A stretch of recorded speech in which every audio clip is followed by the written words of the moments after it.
As someone who is always looking for the next new flavor to discover, I'm so excited to give you the opportunity to try something new and delicious. This summer, while visiting family, I got to try some pretzels from Jen's Backstube, and let me tell you, they were incredible. The fresh out of the oven smells, the pillowy soft interior, and the satisfying chew were all so comforting and delicious. Now, picture yourself indulging in a freshly baked pretzel made with the same care and tradition as those of Jen's native country, Germany.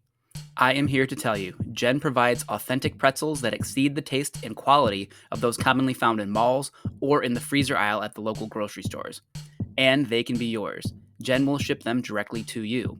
They come in a wide variety of styles, from sticks to bites, salty to sweet, and even gluten-free options are available. Just head to jensbackstube.com. That's JENNSBACKSTUBE. There you can learn a little bit more about Jen's story and click on shipping to see what delicious treats can be delivered to you. And now, on with the show.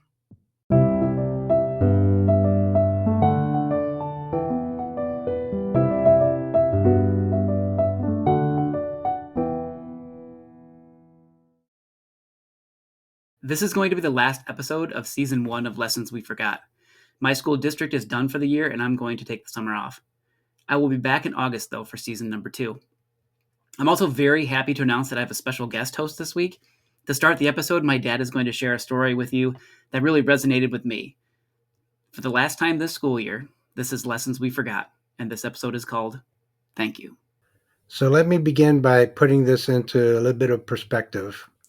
The radiation treatments were done daily, Monday through Friday, for a little over a 7-week period. There are 39 individual treatments in all. So it's only natural that a bond is built between the patient and the radiation specialist care team. In my case, the team consisted of 3 people, and we all grew in our relationship with each other. We got close. You say personal things because you're with each other for so long. And so over that course of those 7 weeks, we did grow pretty close. After the treatments were completed, then I had another 3 months to wait before I could even find out if the treatments were successful. And of course, during that 3-month period, that treatment team, they continued to work with other patients, and they moved on, so to speak, in their lives. And I moved on in my life trying to get back to normal. Finally, 3 months had gone by, and I went back to the cancer center to hear the results of the treatment from my oncologist. Now, the radiation team, they don't participate in these meetings, so they never ever hear if the results of their efforts, if they're successful or not. So gratefully, I heard from the oncologist during that meeting that the treatments were indeed successful and I was cancer-free. So after receiving the good news, my wife and I left the cancer center and I started driving home.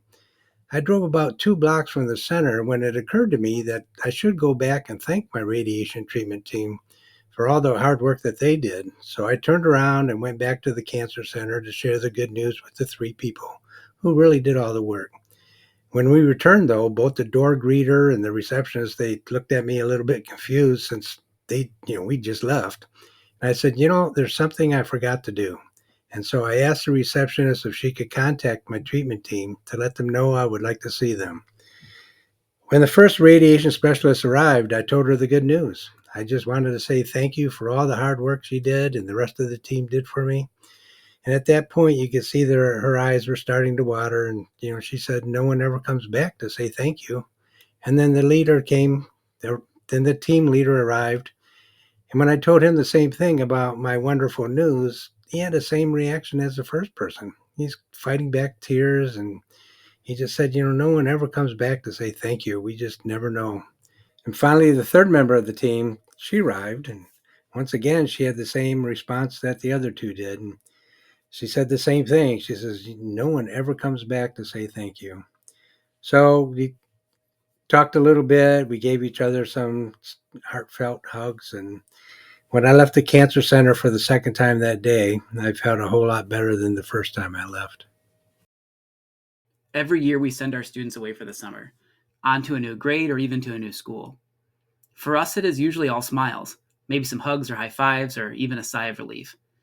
For most of the kids, they depart with a big group of their friends ready to move up or move on. Either way, they're ready to get out. After a year of sitting through our classes, reading books they don't want to read, doing work that doesn't seem relevant, making new friends, losing others, stressing about getting good grades or making the team or not getting embarrassed when they perform.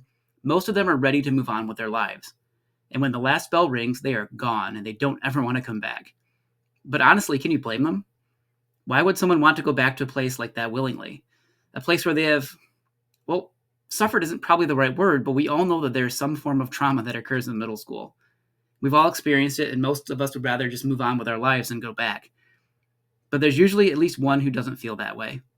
A student who lingers after the others have gone, sheepishly with tears in her eyes. She comes back to tell you that you were her favorite teacher in middle school. So you give her a big hug, and now you're the one crying. But really, what she is saying is thank you. Thank you for building a relationship, for trying to make class at least a little fun, for helping her get through a really difficult time.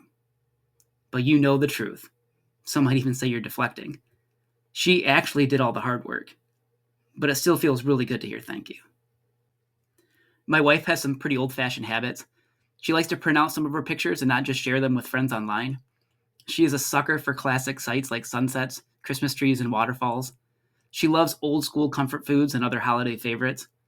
She also writes her students handwritten thank you cards when she receives gifts from them and their families. It's actually a lot of work, and I'm kind of amazed she still does it every year. But she has received some really thoughtful gifts from some students and families through the years. And after all that lesson planning, trying to get everything graded in a timely manner, building a positive classroom environment, mentoring younger teachers, plus sitting through meetings, going to conferences and conventions, and trying to take care of her own needs at the same time, I think she really deserves it. And while suffered might not be the right word to describe it, we all know how much of ourselves we put into this job. So getting a nice thank you feels really good. And when those students and those families get a handwritten card in a world that has become more digital every day, it really tells them how much the gift was appreciated. This fact has been consistently true for my wife, with some students even reporting to their parents how much they appreciate the gesture. Yeah, it feels really good to hear thank you.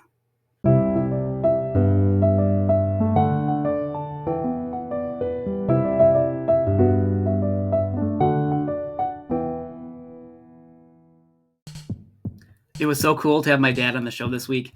I get a lot of ideas for this show from other podcasts I listen to, movies and shows I watch, songs, books, and from travel. But for as long as I can remember, my dad has always been there with words of wisdom or advice or whatever else I needed at the time. All too often, they become the lessons I forgot. And after showing him the script for this week's episode, he of course had one more thing to add. He reminded me that hearing thank you feels really good, but telling someone thanks also feels pretty good too. This show would never have happened without a lot of people pitching in to get what I need or to help with figuring things out. So I thought this would be the perfect time to do some thank yous of my own. First, my wife, Christy. She is the one who convinced me to do this in the first place. She's been so supportive.